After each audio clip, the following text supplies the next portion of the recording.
আপনি ব্যানার বানাইবেন, এই যে দেখেন এনে দিলেন, দিয়ে এই যে উপরের সরি, এই যে গুলডাই দিবেন, নিচে গুলডাই এর সাথে যে গুলডা আছে এটা টাচ করে এই যে মনে করেন এই ছবিটা দিবেন, এখানে দিলেন, এটা একটু গোল করে লয়ে লইলেন, গোল করে লইয়া এই এখানে দিলেন, এই যে এখানে দিয়ে দিলেন, এখানে দিয়ে তারপর এই যে এনে যতজনের ছবি লাগান এইভাবে করে, এই যে আমার একটা ছবি দিলাম, এই এনে যতজনের ছবি দিবেন, এই যতজনের ছবি দিবেন দিয়ে দিলেন, দিয়ে দিয়ে ওকে।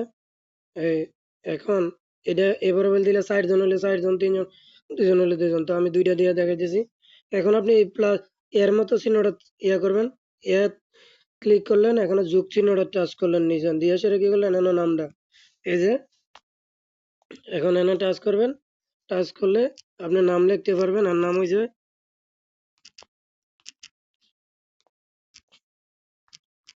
সাইফুল।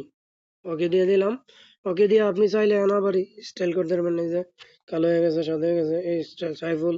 পজিশন থাকলে 18%, 19% এসে এটা লিখে দিবেন। সেম আবার আমার নামটা এখানে আমি বসাই দিব, এখানে এখানে আমি বসাই দিব,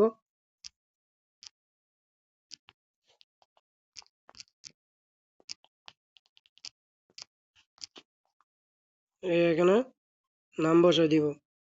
এই নাম বসাই দিয়ে এখানে আবার সাইজ আছে, এই যে ছোট করতে পারবেন, এই এই এই ছোট বড় করতে পারবেন।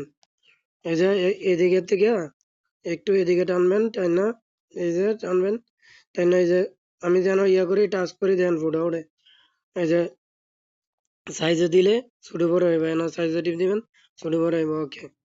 তো এরপরে আপনার এনো আপনি চাইলে আবার আবার এনো একটা ডিরেকশনের যে কোনো একটা, হ্যাঁ, যে কোনো একটা ছবি, কিংবা এই যে প্রোডাক্টটা এক সাইডে প্রোডাক্টের ছবি, প্রোডাক্ট নলেজ হলে প্রোডাক্টের ছবি, কিংবা এনে দিয়ে দিতে পারেন, এবং কি আবার অন্যরা থাকলে অন্যদের ছবি লাগাই লাগাই ইয়া করে আবার আপনি এখানে আবার আরেকটা জিনিস, এই যে টপিক, ঠিক আছে, এই যে DXN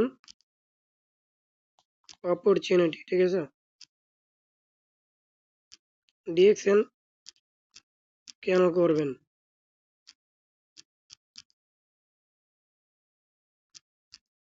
এই যে কেন করবেন, ঠিক আছে, এনে লিখা এনে দিয়ে দিলেন, DXN কেন করবেন।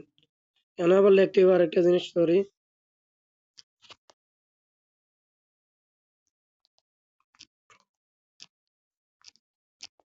টপিক, ওকে।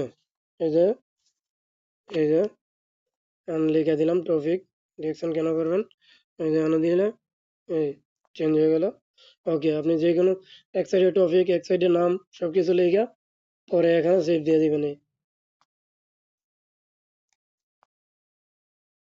আশা করি বুঝতে